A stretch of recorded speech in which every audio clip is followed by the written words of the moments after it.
ಅಭಿ ಗುಪ್ತಾ ಮದುವೆ ಆಯಿತು. ಆದರೆ ಇವರ ಮನಸ್ಥಿತಿ ಹೇಗಿತ್ತು? ಇಬ್ಬರಿಗೂ ಮದುವೆ ಇಷ್ಟ ಇತ್ತೆ? ಕೇಳುವವರು ಯಾರು? ಗುಪ್ತಾಳ ಹೊಸ ಜೀವನ ಪ್ರಾರಂಭ ಇಂದಿನಿಂದ.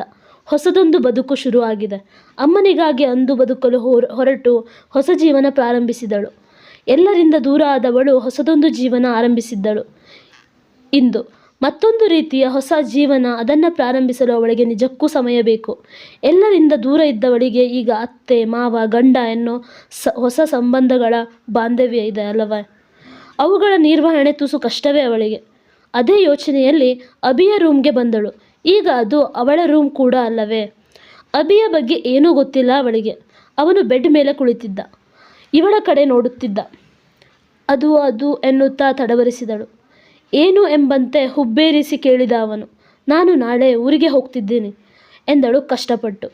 ಅವನು ಇವಳ ಕಡೆ ಗಂಭೀರವಾಗಿ ನೋಡಿದ. ನೀವು ಹಾಗೆ ನೋಡಬೇಡಿ, ನನಗೆ ನಿಜಕ್ಕೂ ಭಯ ಆಗುತ್ತೆ. ಏನು ಹೇಳಬೇಕು ಅನ್ನೋದು ಮರೆತು ಹೋಗುತ್ತೆ. ಇವಳು ಹೇಳೋ ರೀತಿ ಕೇಳಿ ನಕ್ಕು ಬಿಟ್ಟ ಅವ. ಅವನ ನಗುವೆ ಅದೆಷ್ಟು ಚಂದ. ನಗೋದು ಯಾಕೆ? ಯಾಕೂ ಇಲ್ಲ. ಎಲ್ಲಿಗೆ ಹೋಗ್ತೀಯಾ? ಯಾವ ಊರು ಎಂದನು. ಪ್ಯಾರಿಸ್ಗೆ ಹೋಗ್ತಿದ್ದೀನಿ. ನಾನು ಅಲ್ಲೇ ವರ್ಕ್ ಮಾಡೋದು ಎಂದಳು. ಮುಂದೆ ವಾಪಸ್ ಬರೋದು ಯಾವಾಗ ಎಂದನು. ಒಂದು 6 ತಿಂಗಳು ಅಷ್ಟೇ, ಆಮೇಲೆ ಬರ್ತೀನಿ ಎಂದಳು. ಸರಿ, ಅಮ್ಮನಿಗೆ ಹೇಳು ಎಂದನು.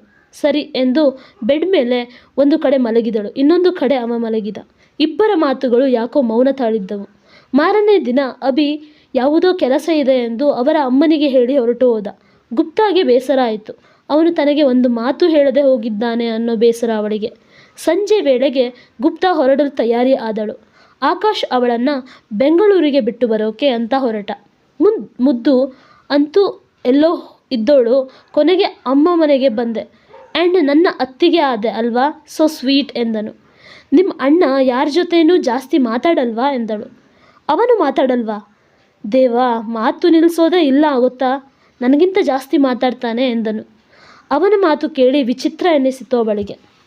ಗುಪ್ತಾ ಸರಸ್ವಾನ್ ಉದನ್ವನ್ನ ದೂರದಿಂದಲೇ ನೋಡಿ ಅಲ್ಲಿಂದ ಏರ್ಪೋರ್ಟ್ಗೆ ಹೊರಟಳು. ಅವರನ್ನು ಮಾತಾಡಿಸಬಹುದಿತ್ತು ಅಲ್ವಾ ಎಂದನು ಅವನು. ಇಲ್ಲ, ಮಾತಾಡಿಸೋ ಅವಶ್ಯಕತೆ ಇಲ್ಲ. ಹಳೆಯದನ್ನು ಮತ್ತೆ ಕೆದಕೋಕೆ ನನಗೆ ಇಷ್ಟ ಇಲ್ಲ ಎಂದು ಅವನಿಗೆ ವಿದಾಯ ಹೇಳಿ ಹೊರಟನು. ಆಕಾಶ್ ಅವಳು ಹೋದ ದಿಕ್ಕನ್ನೇ ನೋಡುತ್ತಾ ನಿಂತುಬಿಟ್ಟ. ವಿಚಿತ್ರ ಹುಡುಗಿ ಎನ್ನುತ್ತಾ ಗುಪ್ತ ಪ್ಯಾರಿಸ್ಗೆ ಬಂದು 1-2 ದಿನ ಕಳೆದಿತ್ತು. ಆಕಾಶ್, ವಿಮಲ್, ವಿನೋದ್ ಅವರು ದಿನಾ ಫೋನ್ ಮಾಡಿ ಅವಳೊಂದಿಗೆ ಮಾತನಾಡುತ್ತಿದ್ದರು. ಆದರೆ ಅಭಿ ಒಮ್ಮೆ ಕೂಡ ಅವಳಲ್ಲಿ ಮಾತಾಡಿರಲಿಲ್ಲ. ಹಾಗೆ ಕಡಲು ಕೂಡ ಅವಳ ಮದುವೆ ಆದಾಗಿನಿಂದ ಅವನು ಮೆಸೇಜ್ ಮಾಡಿರಲಿಲ್ಲ. ಇವಳೇ ಮೆಸೇಜ್ ಮಾಡಿದರೂ ರಿಪ್ಲೈ ಮಾಡಿರಲಿಲ್ಲ. ಯಾಕೋ ಅವನೊಂದಿಗೆ ಮಾತನಾಡಬೇಕು ಅನಿಸಿತು. ಮತ್ತೆ ಮೆಸೇಜ್ ಮಾಡಿದಳು. ಪ್ಲೀಸ್ ಕಡಲು ಅವರೇ, ಮೆಸೇಜ್ ಮಾಡಿ ಎಂದಳು. ಹಾಂ ಹೇಳಿ, ಏನು ಎಂದನು. ಯಾಕೆ ನೀವು ಮೆಸೇಜ್ ಮಾಡ್ತಿಲ್ಲ? ಬೇಜಾರಾಗಿದೆಯಾ ನನ್ನ ಮೇಲೆ ಎಂದಳು. ಹಾಗೇನೂ ಇಲ್ಲ, ಸ್ವಲ್ಪ ಬ್ಯುಸಿ ಇದ್ದೆ ನಾನು ಎಂದನು ಅವನು. ಓ, ಇಷ್ಟು ದಿನ ಬ್ಯುಸಿ ಇರಲಿಲ್ಲ ಅಲ್ವಾ, ಇವಾಗ ಬ್ಯುಸಿ ಆಗಿಬಿಟ್ಟಿದ್ದೀರಾ. ಇರಲಿ, ಯಾಕೋ ನಿನಗೆ ನನ್ನ ಬಗ್ಗೆ ಇಂಟ್ರೆಸ್ಟ್ ಹೋಗಿದೆ ಅಲ್ವಾ. ಮುಂಚೆ ಆದರೆ ನನ್ನ ಬಗ್ಗೆ ಗೊತ್ತಿರಲಿಲ್ಲ, ಅದಕ್ಕೆ ಮೆಸೇಜ್ ಮಾಡ್ತಿದ್ರಿ ಅಲ್ವಾ. ಇವಾಗ ಬೇಡ, ಅದೇ ಅನ್ನಿ ಎಂದಳು. ಇಂಟ್ರೆಸ್ಟ್ ಇರೋಕೆ ನೀವೇನು ನನ್ನ GF-ಆ? ಏನೋ ಬೇಜಾರಾಗಿತ್ತು, ನೀವು ಅವತ್ತು ಹಾಗೆ ಹೇಳಿದ್ದು ಕೇಳಿ ಎಂದನು. ಬೇಜಾರು ಯಾಕೆ ಮಾಡಿಕೊಳ್ಳೋದು ನೀವು? ನಾನು ಏನೋ ತಪ್ಪಿ ಆ ಥರ ಹೇಳಿದೆ ಅಷ್ಟೆ ಎಂದಳು. ಸರಿ, ಹೌದು, ಹೇಗಿದೆ ಮ್ಯಾರಿಡ್ ಲೈಫ್ ಎಂದನು ಅವನು. ಚೆನ್ನಾಗಿದೆ. ಅವರು ಅಲ್ಲಿ, ನಾನು ಇಲ್ಲಿ ಎಂದಳು. ಯಾಕೆ ಇಬ್ಬರು ಜೊತೆ ಇಲ್ಲವೇ? ಇವಾಗ ಎಲ್ಲಿದ್ದೀರಾ ಎಂದನು. ಪ್ಯಾರಿಸ್ನಲ್ಲೇ ಇದ್ದೀನಿ. ಅವರು ಊರಲ್ಲಿ ಇದ್ದರೆ ಇನ್ನೂ ಸ್ವಲ್ಪ ದಿನ ಬಿಟ್ಟು ಅಲ್ಲಿಗೆ ಹೋಗೋದು, ಅಲ್ಲೇ ಸೆಟಲ್ ಆಗ್ತೀನಿ ಎಂದಳು. ಓ ಹೌದಾ, ಮತ್ತು ನಿಮ್ಮ ನಿರ್ಧಾರ ತಪ್ಪು ಅಂತ ಅರಿವಾಗಿಲ್ವಾ ನಿಮಗೆ? ಎಂಥದೂ ಇಲ್ಲ, ನಾನು ಹ್ಯಾಪಿಯಾಗಿದ್ದೀನಿ. ನಿಮಗೆ ಗೊತ್ತಾ, ನನ್ನ ಅತ್ತೆ ತುಂಬ ಒಳ್ಳೆಯವರು. ಹಾಗೆ ನಾನು ಆಕಾಶ್ ಅಂತ ಹೇಳ್ತಿದ್ದೆ ಅಲ್ವಾ, ಅವನು ನನ್ನ ಗಂಡನ ತಮ್ಮ. ಇನ್ನೇನು ಬೇಕು ಅಲ್ವಾ? ಖುಷಿಯಾಗಿದ್ದೀನಿ ನಾನು ಎಂದಳು. ಮತ್ತು ನಿಮ್ಮ ಗಂಡ ಹೇಗೆ? ಅವ್ರ ಬಗ್ಗೆ ಏನು ಹೇಳಲೇ ಇಲ್ಲ ನೀವು? ಅವರು ಒಳ್ಳೆಯವರೇ ಅನಿಸುತ್ತೆ, ಆದರೆ ಅವ್ರ ಬಗ್ಗೆ ನನಗೆ ಅಷ್ಟು ಗೊತ್ತಿಲ್ಲ ಎಂದಳು. ಹೌದಾ, ನಿಮಗೆ ಅವರು ಅಂದರೆ ಇಷ್ಟ ಇಲ್ವಾ? ಅವರೊಂದಿಗೆ ಮಾತಾಡಿಲ್ವಾ ಎಂದನು. ಹಾಗೇನೂ ಇಲ್ಲ, ಆದರೆ ಅವರನ್ನು ನಾನು ಗಂಡ ಅಂತ ಒಪ್ಪಿಕೊಂಡಿರುವೆ. ಅವರ ಮನದಲ್ಲಿ ಏನಿದೆ ಅಂತ ಗೊತ್ತಿಲ್ಲ, ಆದರೆ ನಾನು ಅವರ ಹೆಂಡತಿ ಅಂತೂ ಆಗಿದ್ದೀನಿ. ಇನ್ನು ಮುಂದೆ ಅವರ ಹೆಂಡತಿಯಾಗಿ ಬಾಳಬೇಕು ನಾನು. ಇನ್ನೊಂದು 6 ತಿಂಗಳು, ಅಲ್ಲಿಂದ ಹೊಸ ಜೀವನ ಪ್ರಾರಂಭ. ಮತ್ತೆಲ್ಲಿಗೆ ಸಾಗುತ್ತೋ ಏನೋ ಈ ಜೀವನ ಎಂದಳು.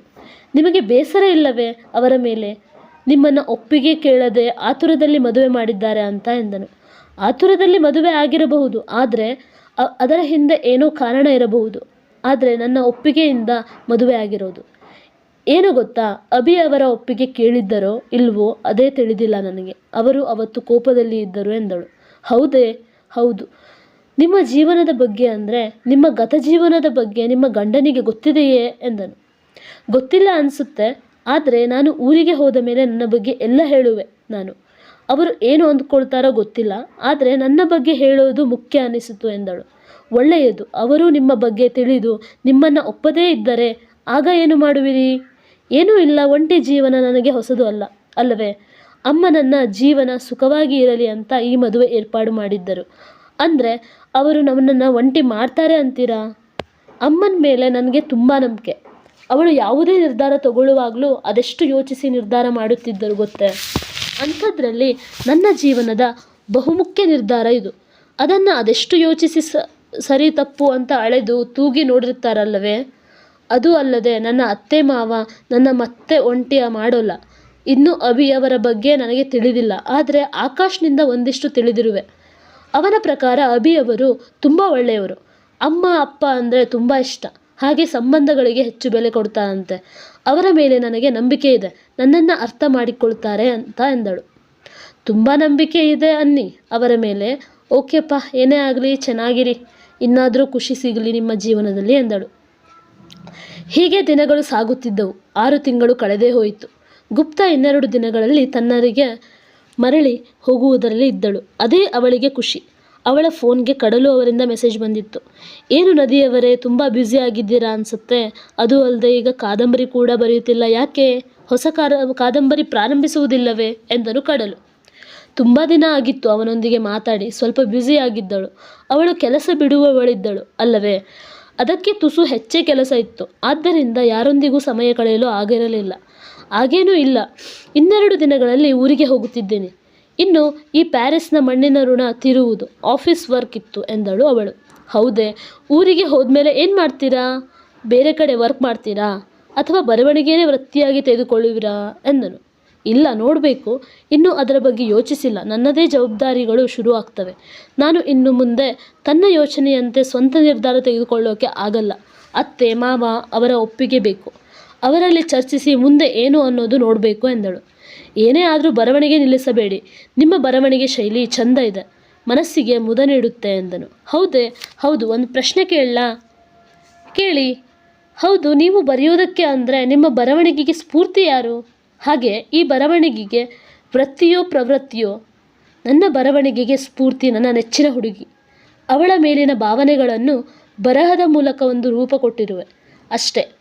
ಅವಳ ಬಳಿ ನನ್ನ ಮನದ ಮಾತುಗಳನ್ನು ಹೇಳೋಕೆ ಅವಕಾಶ ಸಿಗಲೇ ಇಲ್ಲ. ನನಗೆ ಈ ಕಾದಂಬರಿಗಳನ್ನು ಓದಿ ಆದರೂ ಅವಳಿಗೆ ನನ್ನ ಮನದಾಳದ ಮಾತು ಅರ್ಥ ಆಗುವುದೇ ಅಂತ ಕಾಯುತ್ತಲೇ ಇರ್ತೀನಿ ಅನಿಸುತ್ತೆ ಕೊನೆವರೆಗೂ ಎಂದನು ಅವನು. ಅಂದರೆ ನೀವು ಪ್ರೀತಿ ಮಾಡಿದ್ರಾ? ಆ ಹುಡುಗಿ ಯಾರು? ಎಲ್ಲಿ ಇರುವಳು ಈಗ? ನೀವು ನಿಮ್ಮ ಪ್ರೀತಿಯನ್ನು ಹೇಳಿಕೊಳ್ಳಲಿಲ್ಲವೇ ಎಂದಳು. ಇಲ್ಲ, ಅವಳಿಗೆ ಹೇಳೋಕೆ ಆಗಲಿಲ್ಲ. ಅವಳ ಪ್ರೀತಿ ನಾನು ಅಲ್ಲ ಅಂತ ತಿಳಿದು ಹೋಯಿತು. ಅಂದಿನಿಂದ ಅವಳ ಬಗ್ಗೆ ಇರುವ ಭಾವನೆಗಳನ್ನು ನನ್ನಲ್ಲೇ ಬಂಧಿಸಿರುವೆ ಎಂದನು ಅವನು. ಅಯ್ಯೋ, ಹಾಗಿದ್ರೆ ಅವರಿಗೆ ಈಗ ಮದುವೆ ಆಗಿದೆಯೇ? ಸುಖವಾಗಿ ಇದ್ದಾರೆಯೇ ಅವರು ಎಂದಳು. ಮದುವೆ ಆಗಿದೆ, ಸುಖವಾಗಿ ಇದ್ದಾಳೆ ಅವಳು ಎಂದನು. ಹೌದೇ? ಹಾಂ. ನೀವು ಬರೆದ ಕಡಲ ಪ್ರೀತಿ ಅರಿಯದ ನದಿ, ಈ ಸ್ಟೋರಿ ನಿಮ್ಮ ಸ್ಟೋರಿಯಾ ಎಂದಳು ಅವಳು. ಹೌದು. ಅವಳು ನನ್ನ ಪ್ರೀತಿಯನ್ನು ತಿಳಿಯಲೇ ಇಲ್ಲ. ಹೋಗಲಿ ಬಿಡಿ. ನಿಮ್ಮ ಹುಡುಗಿಗೆ ಮದುವೆ ಆಗಿದೆ. ಇನ್ನು ನೀವು ಅವಳಂತೆ ಲೈಫ್ನಲ್ಲಿ ಮುಂದೆ ಸಾಗಿ ಎಂದಳು ಅವಳು. ಆದರೆ ಅವಳ ನೆನಪನ್ನು ಮರೆತು ಮುಂದೆ ಸಾಗೋಕೆ ನಾನು ಹರಿಯುವ ನದಿಯಲ್ಲ, ಕಡಲು. ನನ್ನ ಪ್ರೀತಿ, ಸ್ನೇಹ, ಭಾವನೆಗಳು ಎಲ್ಲವೂ ಕಡಲ ಆಳದಲ್ಲಿ ಯಾವಾಗಲೂ ಇದ್ದೇ ಇರುತ್ತವೆ. ಕೊನೆವರೆಗೂ ಅವಳ ನೆನಪು ನನ್ನ ನೆನಪಿನ ಆಳದಲ್ಲಿ ಬೆಚ್ಚಗೆ ಇರುತ್ತವೆ ಎಂದನು ಅವನು. ಅವಳಿಗೆ ಏನು ಹೇಳಬೇಕು ಅನ್ನೋದು ತಿಳಿಯಲಿಲ್ಲ. ಸಾರಿ, ನಿಮ್ಮ ಪ್ರೀತಿಯ ನೆನಪು ಮಾಡಿ ನಿಮಗೆ ಬೇಸರ ಮಾಡಿದೆ ಎಂದಳು. ಹಾಗೇನೂ ಇಲ್ಲ. ಸರಿ, ನಾನು ಸ್ವಲ್ಪ ಬ್ಯುಸಿ ಇದ್ದೀನಿ, ಮತ್ತೆ ಸಿಗುವೆ ಅಂತ ಹೇಳಿದ. ಇತ್ತ ಗುಪ್ತಾಗೆ ಯಾಕೋ ಒಂದು ರೀತಿಯ ಸಂಕಟ ಆದಂತೆ ಅನಿಸಿತು. ಏನೋ ಅವ್ಯಕ್ತ ಭಾವ ಅವಳಲ್ಲಿ ಮೂಡಿತು. ವಿಚಿತ್ರ ಅನಿಸಿತು. ರಾತ್ರಿ 9 ಗಂಟೆ ಆಗಿತ್ತು. ಆಗ ಆಕಾಶ್ನ ಫೋನ್ ಬಂತು. ಯಾಕೋ ಇಷ್ಟೊತ್ತಿನಲ್ಲಿ ಕರೆ ಮಾಡಿದೀಯಾ ಅಂದ್ಕೊಂಡು ಫೋನ್ ಸ್ವೀಕರಿಸಿದಳು. ಹಲೋ ಅತ್ತಿಗೆ, ಅಭಿ ಅಣ್ಣನಿಗೆ ಆಕ್ಸಿಡೆಂಟ್, ಆಸ್ಪತ್ರೆಯಲ್ಲಿ ಇದ್ದೀವಿ. ಡಾಕ್ಟರ್ ಅವನ ಕಂಡೀಷನ್ ತುಂಬ ಕ್ರಿಟಿಕಲ್ ಇದೆ ಅಂತ ಹೇಳಿದ್ದಾರೆ ಅಂತ ಅಳುತ್ತಾ ಹೇಳಿದ. ಗುಪ್ತಾಗೆ ಅಳುವು ಒತ್ತರಿಸಿ ಬಂತು. ನಾನು ಈಗಲೇ ಬರುವೆ, ಅವರಿಗೆ ಏನೂ ಆಗೋಲ್ಲ, ಚಿಂತೆ ಮಾಡಬೇಡ ಅಂತ ಸಮಾಧಾನ ಮಾಡಿ ತನ್ನೂರಿಗೆ ಹೊರಡೋಕೆ ತಯಾರಾದಳು. ಫ್ಲೈಟ್ ಟಿಕೆಟ್ ಬುಕ್ ಮಾಡಿದಳು. ಆಕಾಶ್ಗೆ ಸಮಾಧಾನ ಮಾಡಿದಳು. ಆದರೆ ಅವಳಿಗೆ ಭಯ ಆಗುತ್ತಿತ್ತು. ಅವರಿಗೆ ಏನಾದರೂ ಆದರೆ ಏನು ಮಾಡೋದು? ಇಲ್ಲ, ಅವರಿಗೆ ಏನೂ ಆಗೋಲ್ಲ ಅಂದುಕೊಳ್ತಾ ಸಮಾಧಾನ ಮಾಡಿಕೊಂಡಿದ್ದಳು. ಹಾಗಾದರೆ ಮುಂದಿನ ಸ್ಟೋರಿ ಏನಾಗುತ್ತೆ ಅನ್ನೋದನ್ನು ನಾವು ಮುಂದಿನ ಎಪಿಸೋಡ್ನಲ್ಲಿ ತಿಳಿಯೋಣ. ಕತೆ ಇಷ್ಟ ಆದರೆ ಲೈಕ್ ಮಾಡಿ, ಶೇರ್ ಮಾಡಿ, ಸಬ್ಸ್ಕ್ರೈಬ್ ಮಾಡಿ. Thank you.